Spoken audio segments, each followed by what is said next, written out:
Anyway, but It's always fun. it is. It certainly is. It's the sword by which we live and die. It's great to meet you. Where are you located? I'm in Raleigh, North Carolina. Okay, I have not been to the Carolinas. I'm in Kansas City, Missouri. Okay. No, It's been there. and have you been there before? Yeah. Okay, did you like it? It's been a few years. Yeah, I think man, I think it was this time of year that I went. So it was nice and warm. Yeah. Well, But everybody, all the broadcasters are freaking out. I'm a Royals fan, and it's okay. like they're all freaking out because it was like 79 degrees last night at game time, which Oh, yeah. for August at this point, you could cook an egg on the sidewalk, you know. Exactly. Yeah, it's like I got out this morning, I walked outside, it was 60 degrees. I was like, "Whoa, what's happening I here?" know. I Yeah. know. It's just meteorology is a crazy thing. I think meteorologists are going to have to have an advanced degree from here on out because everything's upside down and sideways. It is crazy town. And I mean, that's the nature of where I live in the state. They always say you could have all four seasons in one day Yeah. in North Carolina. So I never know what to expect and just hope for the best. You can't really prepare too much for it. Yeah, you can. I remember one time I interviewed a guy, a jazz musician from California, and it was a weird spring day where one day it was literally like 72 degrees, and the next day we were going to have a polar vortex come in and it was going to get to like -10, and it did. There was like an 80-degree discrepancy, and it just totally blew his top. He couldn't comprehend it. But when you live through that, you can Yeah. feel the vortex, the winds are going crazy. You see all these weird cloud formations. You just feel like cattle in a field, like the impending doom is coming, and you're just Jeez. you can't do anything about it. Yeah. No, we don't have it quite like that, but I do distinctly remember there was one January I had to do some work in California. So I flew, it was in the morning, it was 39 degrees here, which was warm enough Yeah. on a January day. And I touched down, it was in San Diego, and it was 65 degrees. I'm in shorts, I'm in, just t-shirt, and I get to the rental car place and everyone's in leather jackets. They got their Yeah. scarves on, and I'm like, "Hey guys, what's up with you got the winter gear on?" They're like, "Man, it's cold snap." I was like, "Yeah, it's 65 degrees. That's cool. That's cool. You guys do your thing." Yep. I always notice on these shows that are filmed in California, like Modern Family, they're all in like long sleeves. It's like, what are you guys doing? You're in Yeah, LA. just live this up. Just enjoy it. That's it. Just Soak in put the on some sun. shorts, run around on the beach like Three's Company, have a good time, you know? So it's crazy. Well, man, it's great to meet you. Thank you for taking a minute out today. I appreciate it. Yeah, so glad to be here. So glad to have this conversation. I'm always up for a good conversation. Yeah, let's do it. Let's get into it. So, speaking of crazy, 4 years ago, we were trying to figure out when we were going to get out of this pandemic. How did Yeah, you survive the COVID period, and how did it change the way that you do things? man, it as far as survive, I think it was just day by day, and it was trying to figure out, okay, how do I the big word back then was pivot. Everyone was going to pivot and do something else, which I did. Doubled down on a lot of personal work, just things I'd been neglecting, but also I had a book that I'd written, man, probably 6 years before. And I can't say that it aged great. It was kind of a memoir. And so I just spent a few months, hey, let's update this. Let's work through it. As far as the whole work thing, work stopped for me. I'm a photographer and I do a lot of events, and those went away overnight. So there was a lot of, okay, let's live off of savings for a while and hope for the best. I hope this thing's going to turn around. And it didn't turn around that year, but what ended up happening is I spent some time preparing for when things did turn around. And like in 2021 and 2022, it got slammed with work, which was great. Yeah.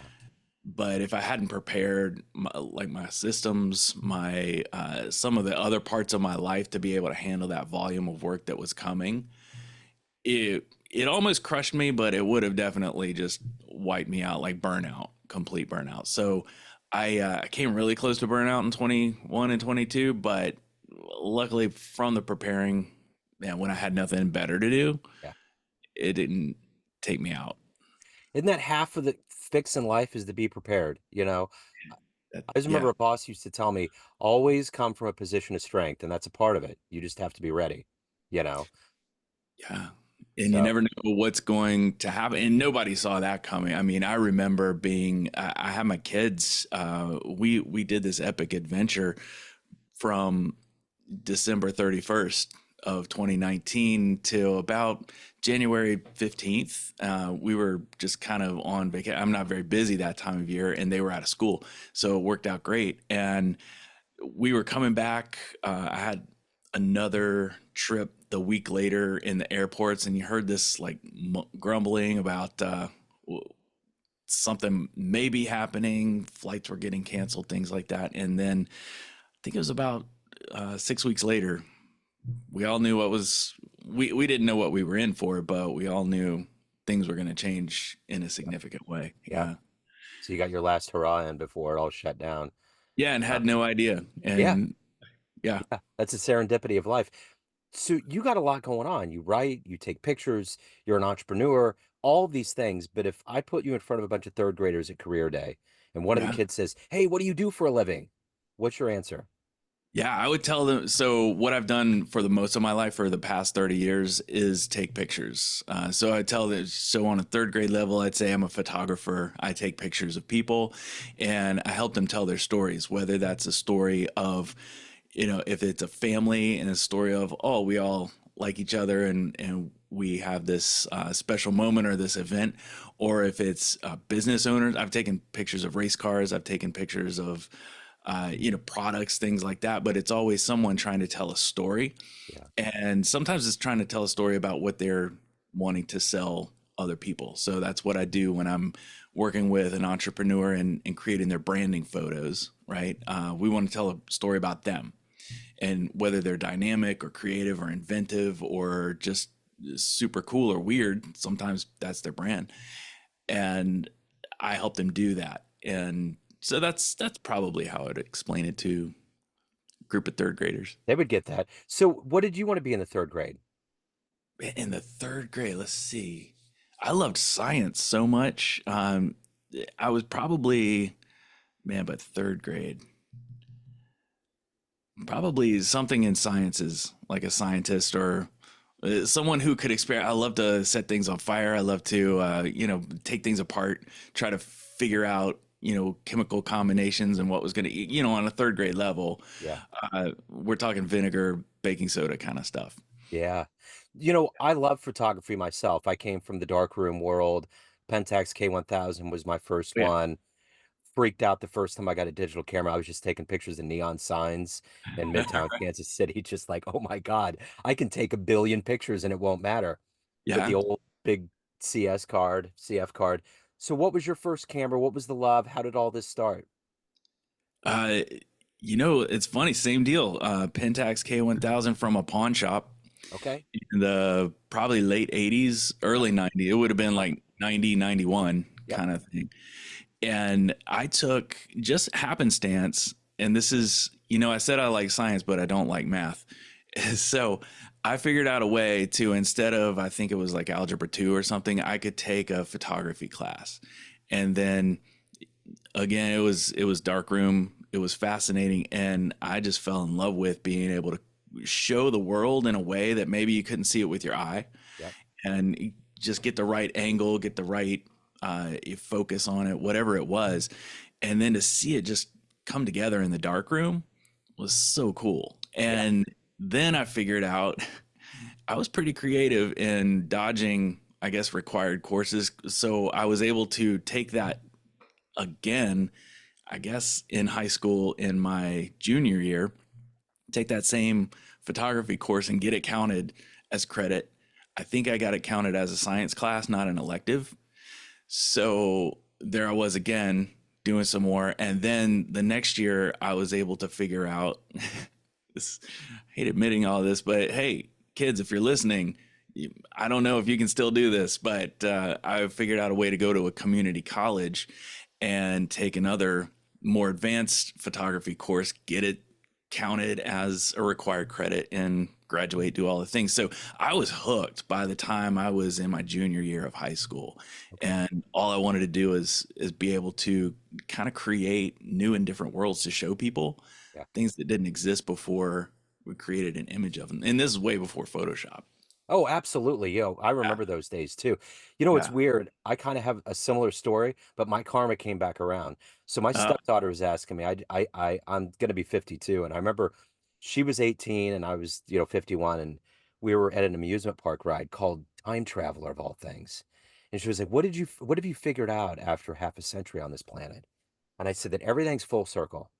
No matter what you think is resolved, it's going to come back if it's not. Okay. yeah. So this is what happened with me when I was in high school. I didn't take chemistry. I don't know how I got away with it, but I graduated without taking chemistry.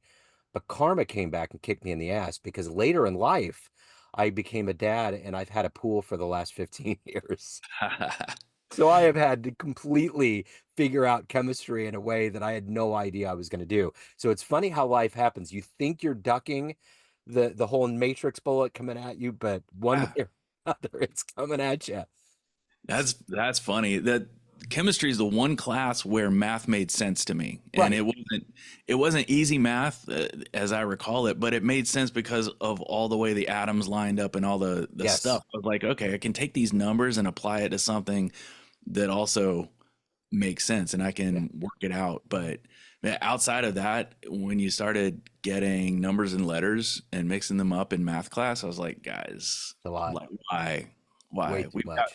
We got people who can work this out, Yeah. and I'm not one of them. Yeah. So, We all got to stay in our lane. So who's been a hero for you? Who have you admired and who's been an inspiration in your creative work?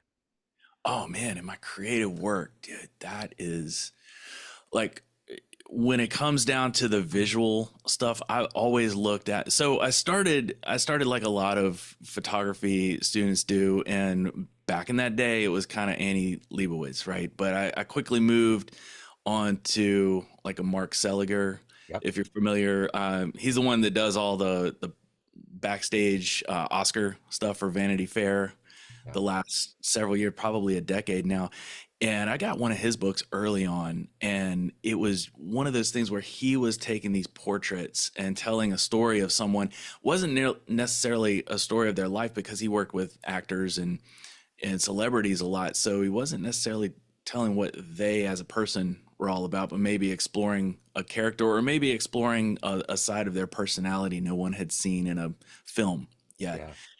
And all of the production value, the things that he could do in that one frame of film, I was like, wow, that because, like with writers, the fewer the words to get the point across, that's the most elegant thing. And anytime you get good at something, you learn the subtlety of it. Yep. And he had it way early on, and I recognized it. Luckily, I've never been able to achieve it yet, but I'm getting there after 30 years. But maybe I haven't tried as hard as I could have. But yeah, he's definitely one of the people I look up to in terms of the visual medium, the storytelling, and the way he works with people.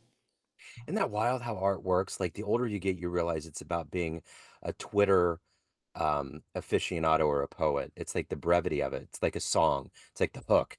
It's like the Stones. They always had that like beginning or they had an anthem or just with the photo. Like when you were talking about that, I was thinking about a black and white of Obama, I think before his inauguration or before the big speech in Hyde Park, there was something, and you could just see all of the little filaments of dust in the air because there was a bright light coming in. And it's those things where it's like it's that you don't have to show the crowd and the lights. You know he's getting ready to go out in front of it. It's all of those little subtle things.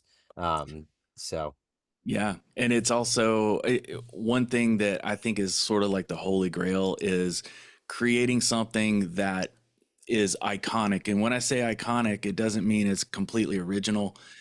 It means that people recognize it for what it is at a glance. They don't have to process it logically. They feel it both logically and emotionally at the same time because it's something that for them represents whatever the subject matter is. But like you said about that image of Obama. There was something about the light, the way it was coming in, Yep. and it was immediate that you understood what was going on there. And the trick is, if you're trying to do that, because not everyone's trying to do that, sometimes lightning strikes, right? But sometimes you're trying to create that, whether it's a campaign or an ad or whatever, and you have to be able to make it iconic without making it cliche. Yep.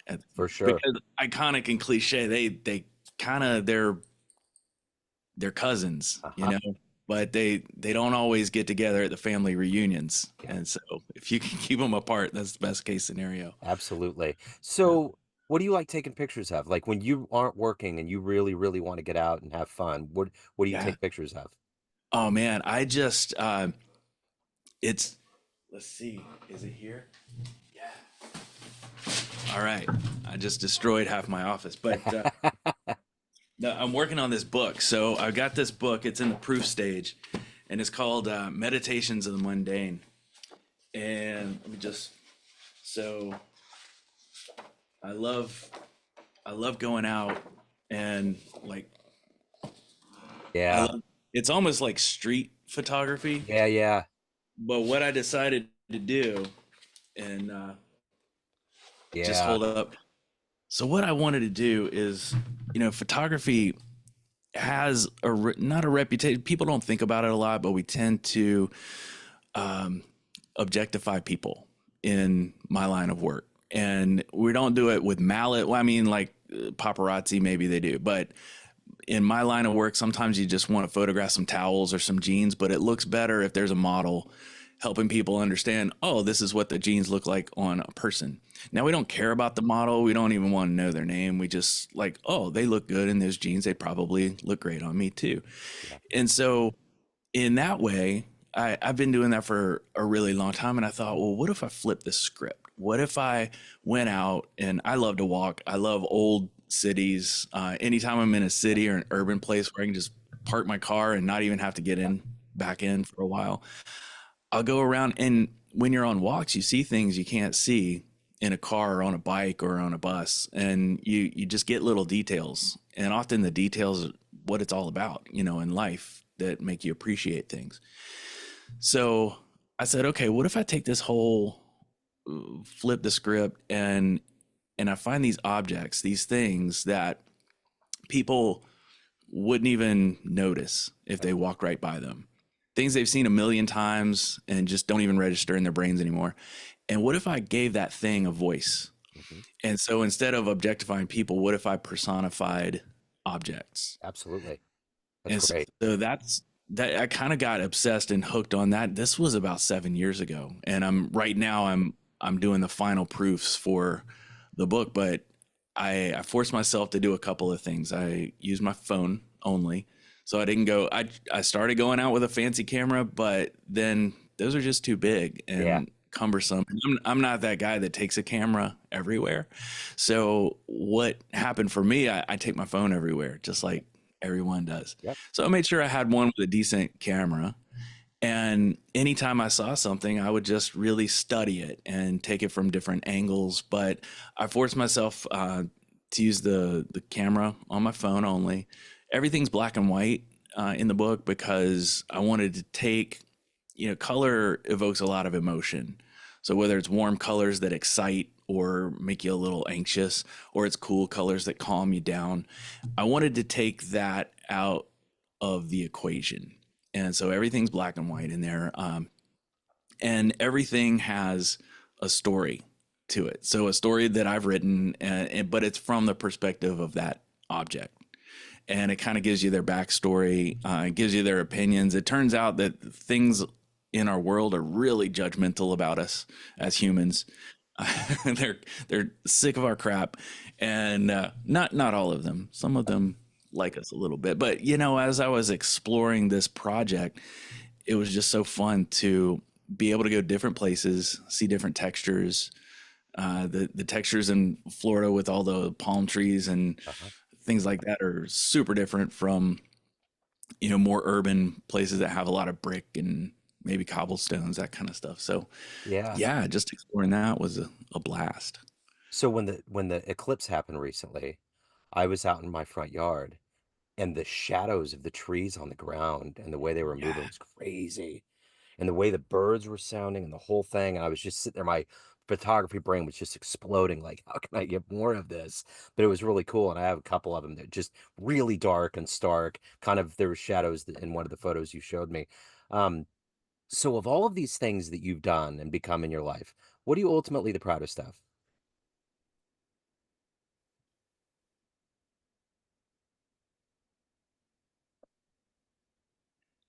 Oh, all the things. I I would say, and this is a developing situation, but my kids, I mean, Yeah, they're pretty cool. I've got a son; he's 20, and he's not following in my footsteps as a photographer, but he's a really good photographer. Like he helped me out with a job 2 weeks ago, and I just was like, here's the camera, and it's like I was going through his pictures yesterday, and it's almost like he knew what to do. yeah, But the problem is, like I've done that with a lot of people, and I've also hired a lot of other photographers who went to college for it, and they don't necessarily do that like right out of the gate. So I'm like, wow, that's pretty cool. But yeah, my I've got a son and a daughter, and she's an artist in her own right. So I'm pretty proud of that. right on. So if you can meet anybody alive on the planet right now that you find fascinating, who would that be? Who would you love to meet and take pictures of or talk to? Okay, so that's an easy one. So I've been not the biggest, but probably the next biggest REM fan forever and ever. And if I could sit down with Michael Stipe for an hour Yeah, and talk to him about his transition from music to he's really into photography now. He's producing books quite a bit, yeah, and they're really interesting. But just to sit down and talk to him, like, okay, how's your brain work? And by the way, like, what was that one song in 1983 about? Because I've got so many questions and I don't understand your lyrics. yep, yep. That would But be I love cool. them all the same. Yeah, Yeah, absolutely. Yeah. So what's the best advice you've ever gotten? man, the best advice I've ever gotten, hands down, somewhat, and it wasn't that long ago.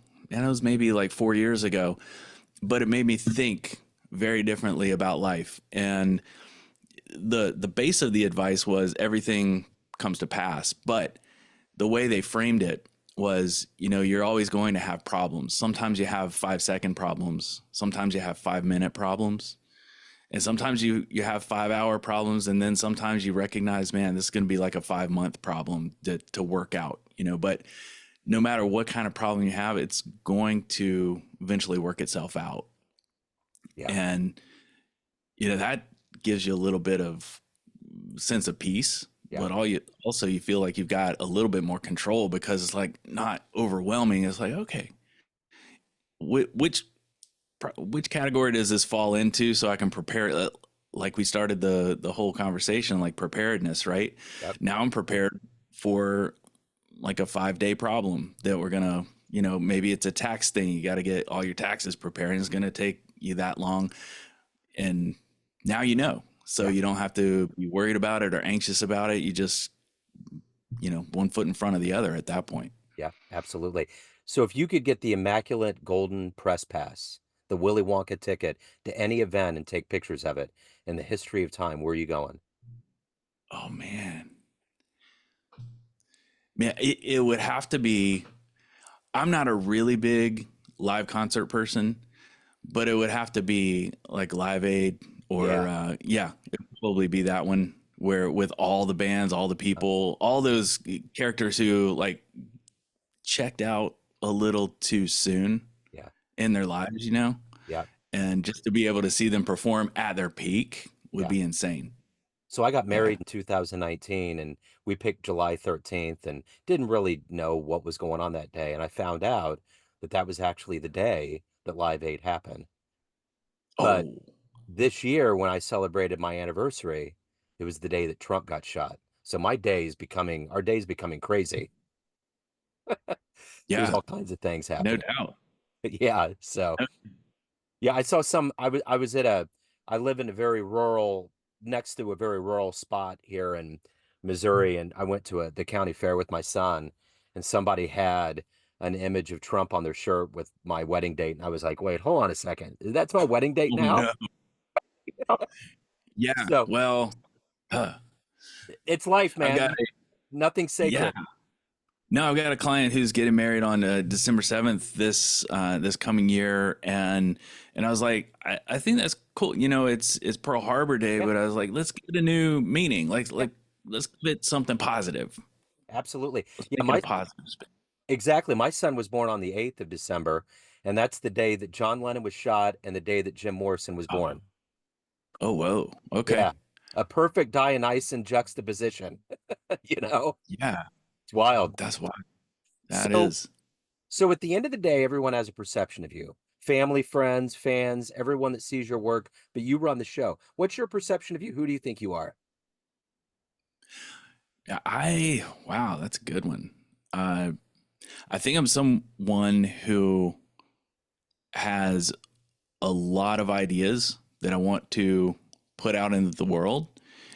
And if I ever get to do it, people are going to, I think, be pretty surprised, think, oh, that guy was so quiet. I never really saw him express himself, you know, through words and through conversations. I've always expressed myself through the photos, but that is why I'm trying to do a lot more writing Yeah, so people can understand, hey, what's going on in here? Because I think for so much of my life, people haven't gotten to hear all the conversations happening inside my head. So my perception is I need to keep my energy high so I can get all those things out in the world and let people know, you know, how I feel about them, how I feel about things.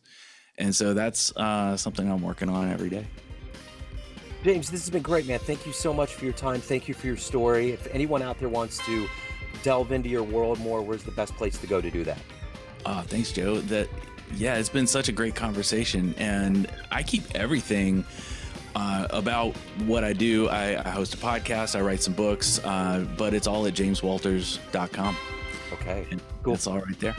Perfect. James, so great to meet you, man. Keep doing the good work and Godspeed, man. I appreciate it. Thanks so much. Have a great rest of your week. You too, man.